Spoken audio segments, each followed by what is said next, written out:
Atigi bir dona dori, bir dona tabletka ona qornidagi bolani mana shu holga solib qolishi mumkin. Bolani yuzlari qiyshayib ketgan, oyoq qo'llari qiyshayib ketgan, o'pkalari rivojlanmagan. Mana shuning barchasiga sabab atigi bir dona tabletka. Ona qornida homila suyuqlik ichida, ya'ni o'sha amniotik suyuqlik ichida rivojlanadi. Bu suyuqlik homilaning, chaqaloqning buyraklaridan ishlab chiqariladi. Ya'ni bu chaqaloqning siydigi. Chaqaloq o'z siydigi ichida rivojlanadi.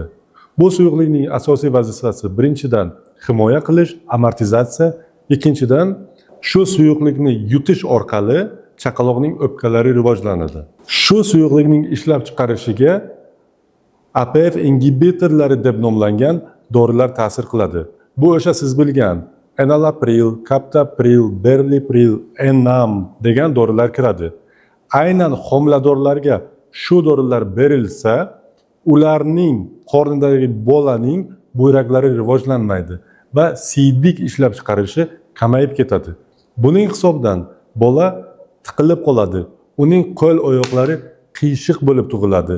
Yuzlari, jag'lari, burni ham qiyshayib tug'iladi. Bolaning o'pkalari rivojlanmaydi. Tug'ilgandan keyin nafas ololmaydi.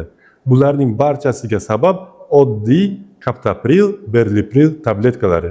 Shuning uchun agar homiladorlarda qon bosimi ko'tarilsa, aslo bu dorilarni ishlatmang. Agar buni bilmagan bo'lsangiz, o'z do'stlaringizga jo'natib qo'ying.